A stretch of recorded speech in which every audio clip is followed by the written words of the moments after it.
Annyeong, this is Shweta and you're watching hashtag K-Monster। सामदलरी Netflix पर release latest drama है जो IMDb पर हाईली रेटेड है, जिसे आज मैं एक्सप्लेन करने वाली हूँ। तो स्टोरी शुरू होती है और हम दो बच्चों को देखते हैं जो कि इस ड्रामा के मेन लीड्स का बचपन दिखाया गया है। लड़की जिसका नाम चो सामदाल और लड़का जो कि जो योंग फिल है। लड़की यानी कि चो सामदाल बहुत ही नर्वस है, जबकि योंग फिल काफ़ी काम है और उसे चीयर अप करने की काफ़ी कोशिश कर रहा है। जब इन दोनों को स्टेज पर बुलाया जाता है और होस्ट सामदाल से पूछता है कि तुम योंग फिल के साथ क्या कर रही हो, तो वो बताती है कि वो यहाँ उसकी मैनेजर है और उसे थोड़ा सा मोरल सपोर्ट करने के लिए आई है। ये सुनकर होस्ट कहता है नर्वस तो तुम ज़्यादा लग रही हो, खैर बड़े होकर तुम क्या बनना चाहती हो। सामदल ड्रैगन बनना चाहती है बड़े होकर और शहर जाकर जादुई मोती लेकर आना चाहती है। उसके कहने का मतलब ये है कि वो बड़े होकर पढ़ लिख कर सियोल जाना चाहेगी ताकि वो नाम कमा सके और शोहरत हासिल कर सके। उसी जगह सेम क्वेश्चन पर योंगफिल कहता है कि वो हमेशा यही रहना चाहेगा। इसके बाद दोनों एक प्यारा सा परफॉर्मेंस देते हैं। फिर सीन स्विच होता है काफ़ी साल आगे, जहाँ सामदल हाथों में एक बैग लिए जा रही है और अंदर जाकर उसी बैग से एक किमची बॉक्स निकालती है और पास के टेबल पर बैठे एक लड़के के सिर पर उड़ेलकर खाली कर देती है, जो कि इसका बॉयफ्रेंड है। जब वो सामदल से ऐसी हरकत करने का रीज़न पूछता है तो वो उसकी आंखों में आंखें डालकर कहती है तुम तो मुझसे प्यार करते हो ना, और उतना ही बाकी लड़कियों से भी करते होगे, है ना। वो उसकी बातें सुनकर हैरान हो जाता है और सामदल अब उससे कोई भी एक्सप्लेनेशन नहीं मांगती और वहाँ से चली जाती है। एक्चुअली हुआ ये था कि लास्ट नाइट जब सामदल जल्दी काम ख़त्म करके अपने बॉयफ्रेंड से मिलने को कहती है तो वो बताता है कि उसे ओवर टाइम करना है और वो मिल नहीं सकेगा, हालांकि वो उसे बहुत मिस कर रहा है। सामदल उसे सरप्राइज़ करने के लिए चुपके से उसके ऑफिस पहुंचती है, पर अपने बॉयफ्रेंड को किसी और लड़की की बाहों में देखकर वो खुद सरप्राइज प्लस शॉक्ड रह जाती है। फिर नेक्स्ट मॉर्निंग वो किमची पिलाकर अपने बॉयफ्रेंड से इस रिलेशनशिप से ब्रेकअप कर लेती है। वहां से निकलते वक्त उसे अपनी बहन का कॉल आता है जो फ्रिज में रखी किमची के बारे में उससे पूछती है, क्योंकि वो सड़ चुकी थी। सामदल कहती है आप फिक्र मत करो, उस किमची को मैंने ठिकाने लगा दिया है। उधर सामदल की भतीजी बताती है कि सामदल वो किमची अपने बॉयफ्रेंड के लिए लेकर गई है जिसके लिए आप परेशान हैं, और वो ये भी पूछ रही थी कि कैसे वो अपने बॉयफ्रेंड को मार सकती है। तो मैंने बोल दिया कि वो किमची उसे खिला देना, वो तो ऐसे ही मर जाएगा। ये सुनकर सामदल की बहन समझ जाती है कि एक बार फिर सामदल का ब्रेकअप हो गया है। पहले मैं बता दूं कि सामदल 3 बहनें हैं जो एक ही अपार्टमेंट शेयर करती हैं। उसकी एक बहन 29 ईयर्स ओल्ड है जिसका नाम है चो हाइदाल, जिसकी 9 साल की एक बेटी है जो उसके साथ ही रहती है और अपनी मॉम के ओवरनाइट ड्रिंक एंड क्लबिंग करने की वजह से परेशान रहती है। इसके बाद बड़ी बहन जिंदाल जो कि एक फ़्लाइट अटेंडेंट है, और तीसरी को तो आप जानते ही सामदाल। जब हायदा लुटकर रूम में आती है तो पहले तो उसकी बेटी लेट नाइट घर वापस आने के लिए उसे डांट लगाती है, और दूसरी तरफ सामदाल ट्रैफिक में फंसी हुई है कि तभी उसके बॉयफ्रेंड का उसे मैसेज आता है कि हाँ मैं मानता हूँ तुम्हें मैंने चीट किया, जो कि बिल्कुल गलत है, मैं मानता हूँ इस चीज़ को, पर मैं क्वेश्चन करना चाहूँगा तुमसे कि तुम्हें ये सब पता कैसे चला। ये मैसेज देखकर सामदल हैरान रह जाती है, क्योंकि उसे लगा था कि वो ज़रूर उसे माफ़ी मांगेगा जो वो उसे कभी देने वाली नहीं थी। इतना बेशरम भी कोई हो सकता है क्या। मूड चेंज करने के लिए सामदल सॉन्ग लगाती है और सीन स्विच होता है योंगफिल पर, क्योंकि जेजू में वो भी सेम सॉन्ग सुन रहा है और अपने ऑफिस जा रहा है जहां वो वेदर फोरकास्टर की जॉब करता है। पर उसके आते ही ऑफिस वाले डोर बंद कर लेते हैं, क्योंकि अंदर कमिश्नर के साथ मीटिंग चल रही है जो नहीं चाहते कि योंगफिल को उस मीटिंग में बुलाया जाए, क्योंकि लास्ट मीटिंग में उसने काफ़ी कमिश्नर के साथ बहस की थी और बहुत बवाल किया था वेदर रिपोर्ट को लेके। तो अब वो इसीलिए मीटिंग से बाहर है। फिर भी जो बाज नहीं आता और दरवाजे के बाहर से वो मौसम के बारे में ही रिपोर्ट करने लगता है। मीटिंग ख़त्म होते ही उसके बॉस उसे कहते हैं कि हेडक्वार्टर ने ऑलरेडी वेदर एनालिसिस कर लिया है, पर योंगफिल का कहना है कि सियोल में बैठे वो क्या जाने कि यहाँ का मौसम क्या है, मैं यहाँ 38 सालों से रह रहा हूँ। बॉस कहते हैं तुम्हें तो सब पता है, तभी वो सियोल वाले तुम्हें हेडक्वार्टर में जॉब अपॉइंट कर रहे हैं और ट्रांसफ़र दे रहे हैं, पर योंगफिल वहाँ जाना नहीं चाहता चाहे कुछ भी हो जाए। उधर सियोल में सामदल जो कि बाय प्रोफेशन एक फेमस फैशन फोटोग्राफर है, फोटोशूट में बिजी है। उसकी पूरी टीम बहुत हार्ड वर्किंग और सपोर्टिव है, पर वहीं एक असिस्टेंट फोटोग्राफर बांग युनजू जो सामदल से बहुत ज़्यादा जेलस रहती है, पर बनना भी उसी की तरह चाहती है। वो उसकी हर चीज़ कॉपी करती है, लेकिन असिस्टेंट फोटोग्राफर होने के बावजूद वो सामदल के डिसीजन में कुछ ना कुछ इंटरफेयर ज़रूर करती है। इसी तरह एक दिन जब मॉडल रेडी हो रही होती है तो सामदल सारी चीज़ें रीचेक करती है और वहाँ एक स्कार्फ एक्स्ट्रा है जो उसने इंक्लूड नहीं किया था बल्कि युनजू ने किया, जिसे पहनाने के लिए सामदल रिफ्यूज़ कर देती है। पर मॉडल जब बाहर आती है फ़ोटोशूट कराने के लिए, उसके गले में वो स्कार्फ देखकर सामदल को बहुत गुस्सा आता है और वो युनजू पर इनडायरेक्टली गुस्सा करने लगती है कि जब मैंने रिमूव करने के लिए बोला था तो समझ में क्यों नहीं आता। बाद में उसे टेरेस पर ले जाकर भी समझाती है कि ये समर फोटोशूट है, मैंने इसीलिए मना किया। स्कार्फ अच्छा है, बहुत सुंदर है, लेकिन हमारा कॉन्सेप्ट बिल्कुल डिफरेंट है और उसके साथ नहीं जाता ये स्कार्फ। वो उसे पोलाइटली पूछती है क्या हुआ, कोई पर्सनल लाइफ की प्रॉब्लम है? अगर है भी तो मैं सजेस्ट करूंगी कि पर्सनल और प्रोफेशनल लाइफ्स को सेपरेट करके डील करना सीखो। युंजू इस पर जवाब देती है मेरा मूड कैसा भी हो लेकिन आपका मूड तो काफ़ी अच्छा है ना। सामदल कहती है मेरे पास मूड ख़राब होने के लिए कोई रीज़न नहीं है, तुम्हें लेकिन क्या हुआ है, अजीब बिहेव कर रही हो। युंजू कहती है ठीक है, मैं स्कार्फ हटा देती हूँ और कुछ नहीं कहना मुझे। वो चली जाती है।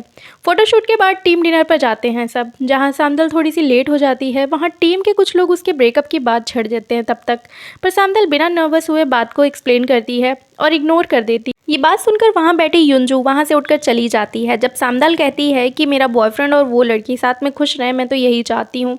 युंजू का ये बिहेवियर सबको काफ़ी ऑकवर्ड लगता है। डिनर खत्म होने के बाद जब सामदल बाहर आती है तो युंजू उसे वहीं खड़ी मिलती है और तभी सामदल को एक मैसेज आता है और वो मैसेज देखकर सामदल के चेहरे का रंग उड़ जाता है। तभी हम देखते हैं कि जो मैसेज जिसमें एक फ़ोटो आई हुई है सामदल को, उसमें एक लड़की और उसका बॉयफ्रेंड है जिसके साथ उसने चीट किया था, और वो लड़की कोई और नहीं बल्कि युंजू ही है जो उसके सामने खड़ी सरकास्टिकली स्माइल कर रही है उसे देखकर। ये फोटोज देखने के बाद उसे बात करने और पूछने के लिए कि उसने ये फोटोज उसे क्यों भेजी, स्टूडियो लेकर जाती है सामदल युंजू को। और युंजू कहती है कि मैं हैरान हूँ कि बॉयफ्रेंड के चीट करने पर भी तुम्हें कोई फर्क नहीं पड़ा, तुम एकदम काम हो। मैंने तुम्हारे बॉयफ्रेंड को सीड्यूस किया पर तुम्हें माथे पर तो शिकन तक नहीं है। सामदल कहती है तुम्हारी प्रॉब्लम क्या है, अगर बॉयफ्रेंड चाहिए तो रख लो ना, खुश रहो उसके साथ। युंजू कहती है तुमने हमेशा ही मुझे कम आका है, मेरे हाथ आने वाली अपॉर्चुनिटी तक छीन ली। जब आज मुझे मौका मिल रहा था, मैं तुमसे हर चीज़ में अच्छी हूँ, चाहे लड़कों को रिझाना हो या फिर फोटोशूट करना। इस पर सामदल को गुस्सा आ जाता है और वो युंजू से कहती है एक काम करो, उस कमीने को तुम ही रख लो, और रही बात फोटोशूट की तो एग्जीबिशन पर अपना काम करके दिखाओ और देखते हैं रहोगी या फिर तुम जाओगी। युंजू कहती है तुम इस कंडीशन में मुझसे काम कराना चाहती हो। सामदल उसे सिंपल सा एग्जाम्पल देकर समझाती है, कभी तुम्हारा पैर गंदगी पर पड़ा है? पहले तो हमें पता नहीं चलता, लेकिन जब पता चलता है तो बहुत ज़्यादा घिन आती है उससे, लेकिन उसकी वजह से हम अपना दिन नहीं खराब कर सकते, इसलिए उसे पोंछते हैं और आगे बढ़ते हैं। तो तुम दोनों उसी गंदगी की तरह हो मेरे लिए। उधर सामदल के भतीजे अपनी नानी यानी कि सामदल की मॉम को बता रही है कि मुझे पक्का पता है कि आंटी सामदल का ब्रेकअप हुआ है, वरना सड़ी किमची कोई अपने बॉयफ्रेंड को देता है क्या? तभी कोई आ जाता है और फ़ोन कट कर देती है वो। सामदल के ब्रेकअप का सुनकर उसकी मॉम बहुत परेशान है कि इसे कोई डिसेंट सा लड़का क्यों नहीं मिलता, पता नहीं क्या होगा इसका। तभी उन्हें योंगफिल दिख जाता है सामने, जो कि घर आया है अभी अभी अपने ऑफिस से। तभी हम देखते हैं कि योंगफिल भागा भागा अपने दोस्तों के पास पहुंचता है और अपने दोस्त युनयू से पूछता है कि तुम दोनों इस तरह रो क्यों रहे हो, हुआ क्या है, कहीं चोट लगी है या एक्सीडेंट हुआ है, कुछ बताओ मुझे। वो कहता है आज बहुत बड़ी ट्रेजेडी हो गई, मेरे बच्चे ने अपना पहला वर्ड बोला, वो भी मॉम ना कि डैड, कितना दुखी हूँ मैं, पता भी है तुम्हें? योंगफिल भड़कते हुए कहता है यही बोलने मुझे इतनी जल्दी में बुलाया था, नहा रहा था मैं, बीच में छोड़ के आया हूँ नहाना। जहाँ इधर योंगफिल के दोस्त उसके साथ मस्ती कर रहे हैं, वहीं दूसरी तरफ सामदल एक रेस्टोरेंट में बैठी ड्रिंक पर ड्रिंक की जा रही है, वो भी बिल्कुल अकेली। ये देखकर बारटेंडर भी उससे यूं अकेले पीने का रीज़न पूछता है और कहता है कि दोस्त नहीं है तुम्हारे, अकेले पी रही हो, वो भी इतनी देर से। इस पर वो कहती है दोस्त तो बहुत है मेरे, ऐसे ऐसे दोस्त है कि अगर यहाँ पर बुला दिया ना तो भूचाल आ जाएगा तुम्हारे रेस्टोरेंट में, बड़े बड़े सेलिब्रिटीज़ मेरे दोस्त हैं। बारटेंडर कहता है अच्छा ऐसा है तो उन्हें बुलाओ ताकि मैं भी उनके ऑटोग्राफ लगा सकूँ अपने रेस्टोरेंट में। सामदल कहती है मजाक लग रहा है ना तुम्हें, रुको अभी बुलाती हूँ। वो कॉल करने के लिए फ़ोन उठाती है पर उसे याद आता है कि सब काम में बिजी होंगे तो बुलाना कैंसिल कर देती है। अगले सीन में हम देखते हैं कि सुबह सुबह सामदल सो रही है और उसकी भतीजी उसे जगाने आती है और हैंगओवर ड्रिंक उसे फेंक कर ऐसे देती है कि उसे काफ़ी लग सकती थी। सामदल कहती है अभी लग जाता मुझे तो मैं मर भी सकती थी, पर उसकी भतीजी कहती है आप ऐसे नहीं मरोगी, क्योंकि आंटी जिंदल कह रही थी कि ज़रूर ये एक दिन पी पी कर सड़क पर मर जाएगी। आपको दर्द भी काफ़ी हो रहा होगा ना, कल आंटी जिंदल ने आपको मारा है जो इतना, शराब पिला पिला कर। तब सामदल को कल रात घर में उसने क्या बवाल मचाया उसे याद आ जाता है कि कैसे कैसे रेस्टोरेंट से पीकर घर आने के बाद उसने फ्रिज में जब दारू ढूंढी और मिली नहीं तो उसने रो रो कर चिल्ला चिल्ला कर उसने सारा घर सिर पर उठा लिया और ज़मीन पर बैठ कर रोने लगी। मैंने उन दोनों को कितना अच्छा समझा, अपना माना, मेरे साथ ही धोखा किया इन लोगों ने। ऊपर से इन्हें प्रॉब्लम इस बात से है कि मैं शॉक्ड क्यों नहीं हूँ इनकी करतूत देखकर, मुझे भी गुस्सा आ रहा है इन पर, मैं भी हर्ट हुई हूँ। दोनों बहन उसे देखकर उसकी बातें सुनकर कहती हैं इतना दुखी ये बहुत दिनों से नहीं हुई थी, वरना बाकी सब तो ठीक ही चल रहा था इसकी लाइफ में। जिंदल कहती है चलो सोजू लेकर आते हैं ताकि पी पी कर ये यहीं पे ढेर हो जाए। ये सब याद करते हुए शर्मिंदगी के साथ सामदल लिविंग रूम में जाती है और अपनी बहनों का सामना करती है शर्माती हुई। जिंदल कहती है इतनी शराब कौन पीता है, सुधर जाओ वरना वापस जेजू भेज दूंगी तुम्हें। तभी हाइदल सामदल से कहती है कि तुम्हारे स्टूडियो की न्यूज़ आ रही है टीवी पे। सामदल देखती है कि पुलिस आई है स्टूडियो में और न्यूज़ में बताया जा रहा है कि इस स्टूडियो में काम करने वाली असिस्टेंट डायरेक्टर, पता चला कि उसके सीनियर ने उसे काफ़ी बुली किया ऑफिस में और वो सुसाइड करने पर मजबूर हो गई और ये बयान खुद उसी लड़की ने दिया है। न्यूज़ सुनकर सामदल शॉक्ड हो जाती है और काफ़ी डरी हुई भी है क्योंकि ऐसा कुछ हुआ ही नहीं था। वो भागती हुई स्टूडियो पहुंचती है जहां उसकी टीम फ़ोन कॉल्स को आंसर कर करके परेशान है। इस न्यूज़ की वजह से सामदल को काफ़ी दिए गए जो भी कॉन्ट्रैक्ट्स थे लोग कैंसिल करवा रहे हैं। पेरिस मैगज़ीन की तरफ से अभी ऐसा कोई कॉल तो नहीं आया, तो सामदल और टीम काफ़ी रिलैक्स दिख रही हैं, लेकिन ज़्यादा देर तक नहीं। बल्कि फ़ोटो एग्जीबिशन जिस पर वो काफ़ी दिनों से मेहनत कर रही थी वो भी पूरा होता नज़र नहीं आ रहा क्योंकि मॉडल्स और सेलिब्रिटीज़ अपनी अपनी फ़ोटोज़ उसके स्टूडियो से हटवा रहे हैं।